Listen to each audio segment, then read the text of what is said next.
जी प्यारे बच्चों, अस्सलाम वालेकुम। आज जो कहानी है वो है ठग्गों की नानी। एक बूढ़ी औरत की कहानी। एक बुढ़िया थी, वो बुढ़िया अपना सारा सोना पहनकर कहीं जा रही थी।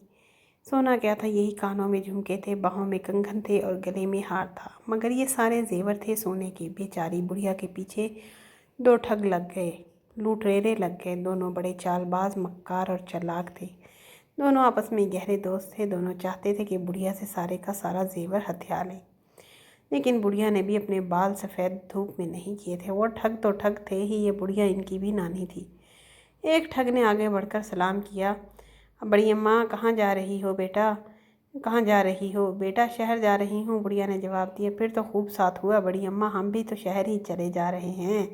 दूसरा ठग बोला। हाँ बेटा, अच्छा हो गया, बढ़िया ने कहा।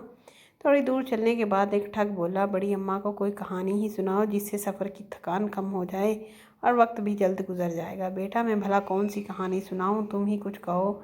हम सुनाएं, दूसरा ठग बोला। मगर बड़ी अम्मा, एक शर्त है, वो ये कि अगर तुमने हमारी कहानी को झूठ कहा तो हम तुम्हारे कंगन उतार लेंगे। बुढ़िया ने इनकी ये शर्त मान ली और एक ठग कहानी सुनाने लगा। बड़ी अम्मा, हमारी एक गाय थी, बड़ी खूबसूरत, मोटी मोटी आंखें थी, इसकी लंबे लंबे कान थे। इतना दूध देती थी कि हम धोते धोते थक जाते थे, निकालते निकालते थक जाते थे, लेकिन दूध भी फिर भी ख़त्म ना होता था।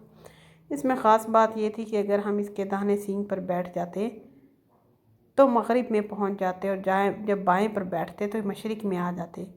पाकिस्तान बनने पर जब हम काफ़िले के साथ पाकिस्तान आ रहे थे तो हम पर फसादियों ने हमला कर दिया।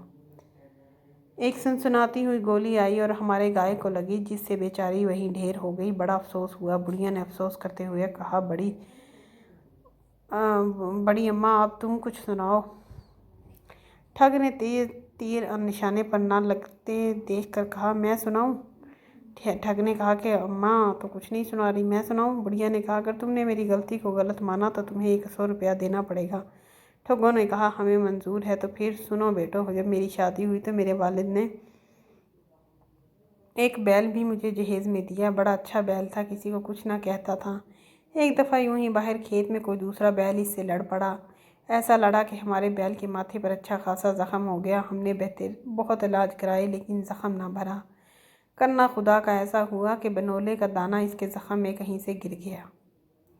बनोला कहते हैं वो कपास का जो बीज होता है। होते होते वो अच्छा खासा पौधा बन गया। इसमें ऐसी नफीस कपास लगी कि तुम्हें क्या बताऊं। वो कपास हमने जमा करनी शुरू कर दी। इतनी कपास जमा हो गई कि अब घर में जगह ना रही। घर घर हमारे बैल के चर्चे होने लगे।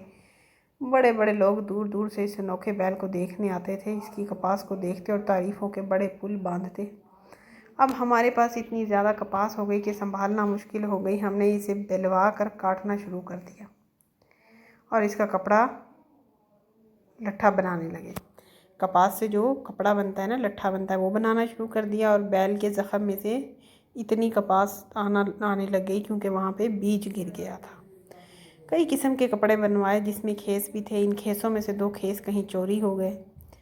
मतलब उस कपास के जो खेस बनवाए, खेस भी चोरी हो गए। बेटा, खुदा झूठ ना बुलवाए, ये खेस जो तुम ओढ़े हो वही हैं जो चोरी हुए थे। मेहरबानी करके ये खेस उतार दो। दोनों ठगों ने अपने खेस बुढ़िया को दे दिया और करते भी क्या, शर्त जो थी, मजबूर थे।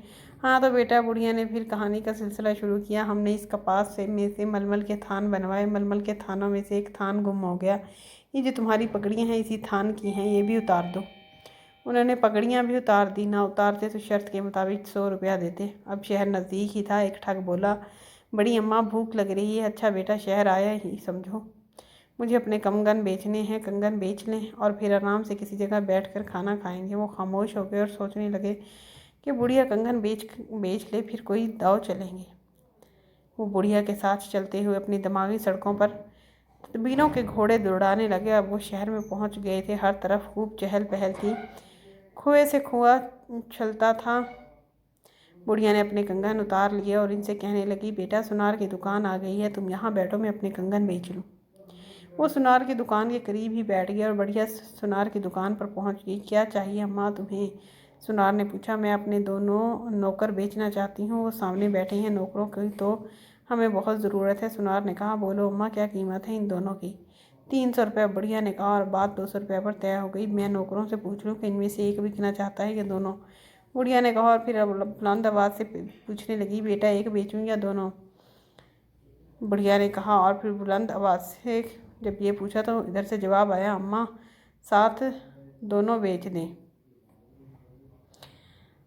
एक को कहाँ रखेंगी, एक साथ दोनों को बेच दें। बुढ़िया ने 200 रुपये में दोनों ठगों को सुनार के हाथ बेच दिया और इनके पास आकर कहने लगी, बेटा तुम यहीं बैठो, मैं तुम्हारे लिए खाना लेकर आती हूँ, कुछ मिठाई भी लेती आना अम्मा। दोनों ने कहा और बुढ़िया अच्छी बात कहकर 9 तो 11 हो गई। वहाँ से रफू चक्कर हो गई।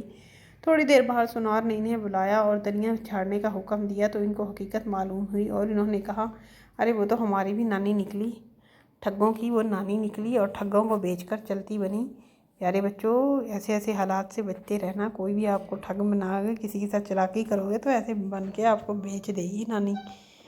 अच्छा जी, यहाँ से आपने क्या करना है, चैनल को मेरे को सब्सक्राइब करना है, बेल आइकन का बटन दबाना है और जाते जाते घंटी का बटन भी ज़रूर दबाएं और उसके साथ साथ लाइक भी करें। प्यारे बच्चों, मुझे आपकी हेल्प की ज़रूरत है। अगर आप हेल्प नहीं करोगे तो फिर क्या होगा, मेरी ये स्टोरीज़ का चैनल बंद हो जाएगा और आपको नेक्स्ट कोई स्टोरी नहीं मिलेगी। अल्लाह हाफिज़।